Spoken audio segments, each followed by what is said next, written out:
దేవుని నామానికి మహిమ కలుగునుగాక. క్రీస్తునందు ప్రియమైన దేవుని బిడ్డలారా, అనుదిన జీవవాక్యమునకు మిమ్మల్ని ప్రేమతో ఆహ్వానిస్తున్నాము. ఈ దినము జనవరి 30వ తేదీ. లేఖన భాగము మత్తయి సువార్త 20వ అధ్యాయము 17 నుంచి 34 వచనాల్లో దేవుని యొక్క వాగ్దానము మనం గమనించినట్లయితే 34వ వచనం, యేసు కనికరపడి వారి కన్నులు ముట్టెను. అవునండి, యేసు ప్రభువారు మన మీద ఎప్పుడు కనికరపడాలన్నది ఆయన యొక్క చిత్తం. ఆయన కనికరం కలిగిన ప్రభువు. అవును, యేసు ప్రభువారు ఎరుకో మార్గమున ఎలుచుండగా ఇద్దరు గుడ్డి వారు మరి దేవుని యొక్క కనికరాన్ని పొందుకున్నారు.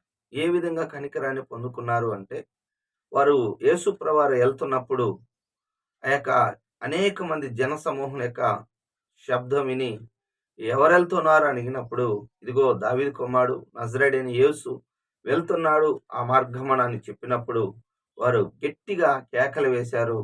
అలాగనే కొంతమంది ఆటంకపరిచారు, కానీ మరి బిగ్గరగా కేకలు వేశారు. యేసు మరి నిలబడ్డాడు. అవునండి, మనము దేవుని యొక్క కనికరం కొరకు మనం అడగవలసి ఉన్నది. మొట్టమొదటిసారిగా ప్రభువుని అడగాలి. ఆయన మార్గమును వెలుచుండగా మరి యేసు ప్రభువుకి తెలుసు. అయినా కానీ ఆయన యొక్క మరి అవసరతను అనగా మన అవసరతను ఆయన దగ్గర చెప్పాలి. ఎప్పుడైతే ఈ గుడ్డి వాళ్ళు మరి ఇద్దరు గుడ్డి వాళ్ళు త్రోవ పక్కన మరి భిక్షాటన చేసే వీరు యేసు ప్రభువారు వెళ్తున్నప్పుడు గట్టిగా దావీదు కుమారుడా మమ్మల్ని కరుణించమని కేకలు వేశారు. మరి వారి యొక్క కేకలను విన్న యేసు ప్రభువారు ఆగి నిలిచి వారిని పిలువనంపించాడు. హల్లెలూయా. వారిని మరి జనులైతే గద్దించారు, కానీ యేసు ప్రభువారిని పిలిచి నేను మీకేమి చేయవలను అని అనుకుంటున్నారు అన్నప్పుడు మా కన్నులు తెరవగలని అనేది. అవును, యేసు ప్రభువారు కూడా మన నోటి నుండి మన హృదయాంతరంగంలో విశ్వాసం ఉండాలి.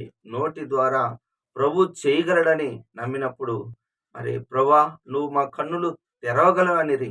అప్పుడు ఆయన వారి కన్నులు ముట్టాడు. కాబట్టి వారి కన్నులు ముట్టి స్వస్థపరిచెను. అవునండి, ప్రభు కనికర పడతాడులే అనుకుంటే కాదు. మనము మరి దేవుని యొక్క మరి ప్రభువుని మనం అడగాలి. చాలామంది అడగాలి. మరి విశ్వసించినప్పుడు కలవరపడ్డు. ఏ వ్యక్తి అయితే విశ్వాసం ఉంచుతాడో ఆ వ్యక్తి అడగలను. అడిగినప్పుడు పొందుకుంటాడు. ఈ వ్యక్తి మరి వీరిద్దరు కలిసి మరి ప్రభువుని కనికరం కొరకు కేకలు వేశారు.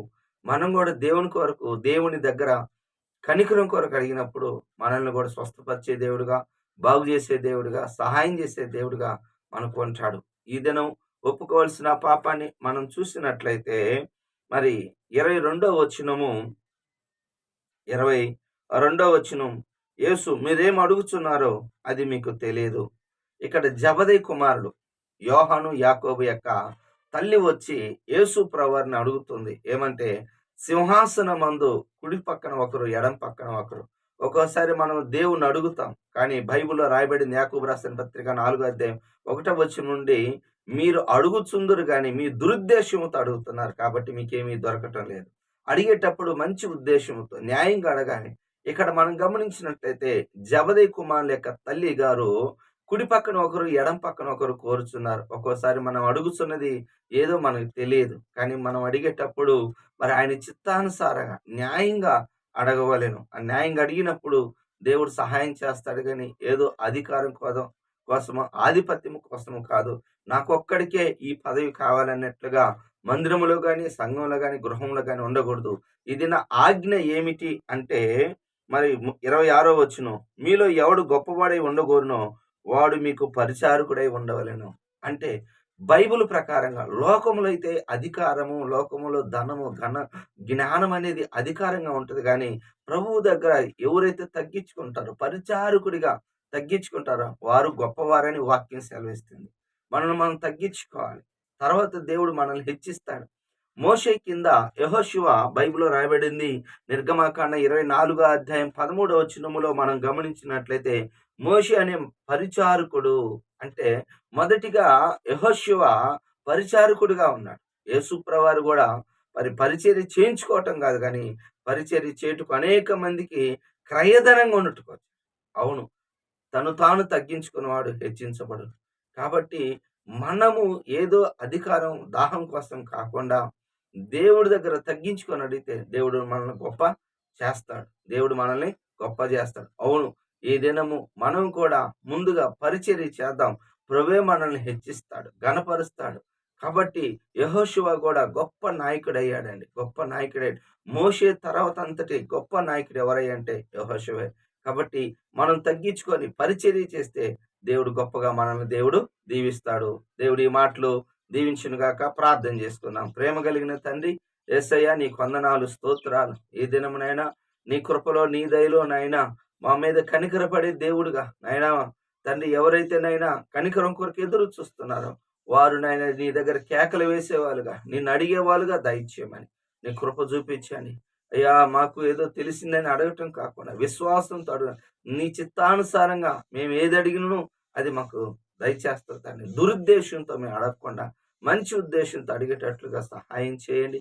నీ కృప చూపించి బలపరచమని కోరుచున్నాం తండ్రి. నీకు వందనాలు, స్తోత్రాలు, స్తోత్రాలు నాయన. మేము కూడా పరిచర్య చేసేవాళ్ళముగా దయచేయండి నాయన. అయ్యా మీరు పరిచర్య చేశారు ప్రభా. అనేక మంది కొరకు క్రయధనంగా సిలువ మరణం పొందటానికి వచ్చారు. అయినా అటువంటి మనసు మాకు కూడా అయ్యా క్రీస్తు కలిగిన మనసు మాకు దయచేయండి. అయ్యా వింటున్న ప్రతి బిడ్డని దీవించి ఆశీర్వదించి మహిమను తెచ్చుకోమని యేసు నామములో ప్రార్థిస్తున్నాను తండ్రి. ఆమేన్. తండ్రి యొక్క ప్రేమ, కుమారుని యొక్క కృప, పరిశుద్ధాత్మ దీవెన సదాకాలం మనందరి తోడుగా ఉండును గాక. ఆమేన్. ఆమేన్. ప్రభు నామములో మీ అందరికీ వందనాలు. దేవుడు